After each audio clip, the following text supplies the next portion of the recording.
धाराशिव लोकसभा मतदारसंघातील आई तुळजाभवानीच्या पदस्पर्शानं पावन झालेलं तुळजापूर जे हे तीर्थक्षेत्र आहे ते रेल्वेनं जोडण्याच्या संदर्भात या देशाचे पंतप्रधान नरेंद्र मोदींनी 2014ला लोकसभेच्या निवडणुकीच्या पूर्वी त्या ठिकाणी घोषणा केली होती। सभापती महोदय, आजपर्यंत धाराशिव पासून तुळजापूर पर्यंतच्या रेल्वे लाईनचं काम त्या ठिकाणी पूर्ण झालंय, पण तुळजापूर पासून सोलापूर पर्यंतच्या रेल्वे लाईनचं काम त्या ठिकाणी अजून टेंडरच्याच परिस्थितीत आहे। सभापती महोदय, माझी मागणी आहे की सोलापूर ते तुळजापूर हा रेल्वे मार्ग पूर्ण करण्यासाठी साधारणतः 2000 कोटी रुपयाची आवश्यकता आहे। त्याच्यातला केंद्र सरकारचा 1000 कोटी रुपयाचा हिस्सा त्या ठिकाणी केंद्र सरकारनं उचलणं गरजेचं आहे आणि त्याच्यासाठीची तरतूद या अर्थसंकल्पामध्ये रेल्वे मंत्री महोदयांनी करावी, जेणेकरून धाराशिव तुळजापूर सोलापूर हा रेल्वे मार्ग त्या ठिकाणी पूर्ण होईल आणि आई तुळजाभवानीचं तीर्थक्षेत्र हे त्या ठिकाणी रेल्वे मार्गानं जोडलं जाईल, ही माझी त्या ठिकाणी आग्रही मागणी आहे।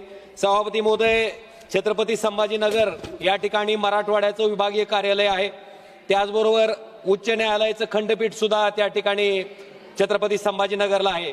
अजिंठा वेरूळ लेण्या त्या ठिकाणी आहेत, त्याचबरोबर डॉक्टर भारतरत्न बाबासाहेब आंबेडकर विद्यापीठ सुद्धा त्या ठिकाणी आहे।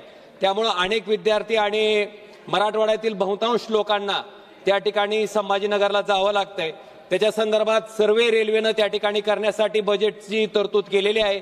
माझी आग्रही मागणी आहे की धाराशिव पासून छत्रपती संभाजीनगर पर्यंतचा जो रेल्वे मार्ग ज्याचा सर्वे आपण करतायत तो सर्वे तातडीनं पूर्ण करून हा रेल्वे मार्ग त्या ठिकाणी पूर्ण करण्याच्या दृष्टीनं केंद्र सरकारनं पावलं उचलावीत आणि याच्या सर्वेक्षणासाठी 6 कोटी रुपये आपण मंजूर केले, त्याच्याबद्दल रेल्वे मंत्री महोदयाचं सुद्धा मी त्या ठिकाणी मनापासून या ठिकाणी आभार व्यक्त करतो।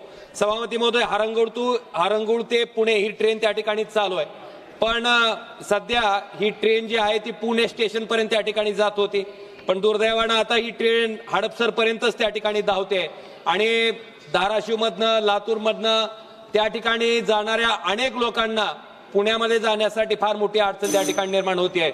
सभापती महोदय, 1-2 मिनिटं पण बोललेलो नाही, मला माझ्या मतदारसंघाचे विषय तर मांडू द्या। सभापती महोदय, ही जी ट्रेन आहे ती हारंगुळ पासून पुणे स्टेशन पर्यंत धावण्याच्या बाबतीत सुद्धा त्या ठिकाणी निर्णय घ्यावा, जेणेकरून जे प्रवाशांना आणि विद्यार्थ्यांना फार मोठी अडचण त्या ठिकाणी निर्माण होते ती अडचण त्या ठिकाणी दूर केली जाईल।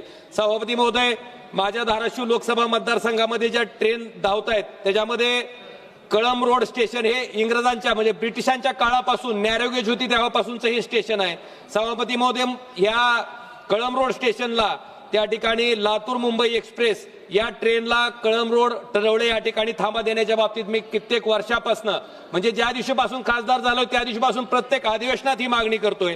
त्याचबरोबर डोके हे धाराशिव तालुक्यातली सर्वात मोठं गाव आहे आणि राष्ट्रीय महामार्गावर आहे, इथं सागर कारखाना देखील आहे, तर या ठिकाणी कुठलीही एक्सप्रेस थांबत नाही। नांदेड पनवेल जी ही गाडी आहे याला डोकी स्टेशन या ठिकाणी थांबा मिळावा ह्याच्यासाठी सुद्धा मी मागणी त्या ठिकाणी आग्रही करतोय, ती मागणी त्या ठिकाणी रेल्वे मंत्री महोदयांनी पूर्ण करावी। सभापती महोदय, एक शेवटचा विषय आहे की धाराशिव लातूर धाराशिव बार्शी या भागातून अनेक प्रवासी त्या ठिकाणी पुण्याला प्रवास करतायत आणि त्याच्यामुळं माझी आपल्याला विनंती आहे की मराठवाड्यातनं सुद्धा अनेक विद्यार्थी प्रवास करतायत। लातूर ते पुणे ही इंटरसिटी ट्रेन त्या ठिकाणी सभापती महोदय त्या ठिकाणी चालू करावी, ही माझी मागणी आहे। आणि सभापती महोदय झालं संपवतोय मी, एक फक्त काफी श्रीकांत शिंदे जी सभापती एक मिनट दे दीजिए।